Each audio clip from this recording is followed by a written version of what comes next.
ఈ వీడియోలో 4 ఇంటూ ఏ వర్గము ఇంటూ బి మొత్తాన్ని ఘాతాంకం 3కి పెంచిన ఈ సమాసంను సూక్ష్మీకరిద్దాం. ఈ సూత్రము ఏ ఇంటూ బి మొత్తానికి ఘాతాంకం n ఉంటే ఏ ఘాతాంకం n ఇంటూ బి ఘాతాంకం nగా వ్రాయొచ్చు. దీనిని ఒక ఉదాహరణ తీసుకొని అర్థం చేసుకుందామా?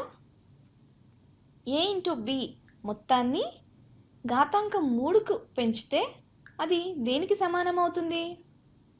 ఏ into B into A into B into A into బిగా వ్రాయొచ్చు కదా.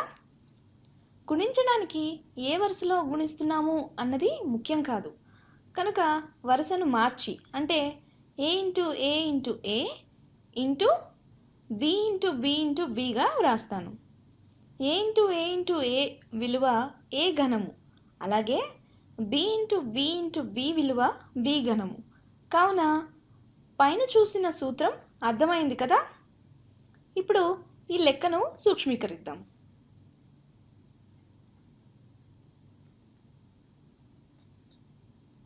ఫోర్ ఇంటూ ఏ వర్గము ఇంటూ బి మొత్తాన్ని ఘాతాంకము 3కు పెంచితే దీని అర్థం ఏమిటి?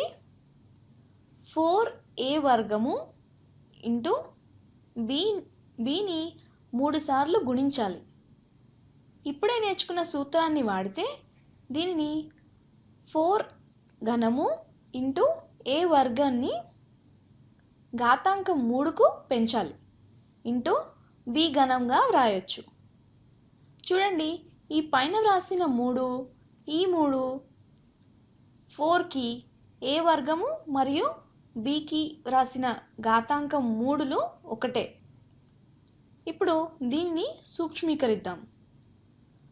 4 ఘనము విలువ 4 ఇంటూ 4 ఇంటూ 4 అంటే 64.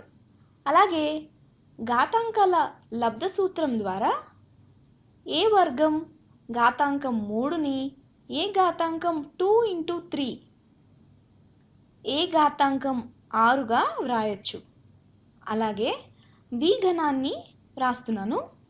కావున మనకి 64 ఇంటూ ఏ ఘాతాంకము 6 ఇంటూ బి ఘనము జవాబుగా వచ్చింది.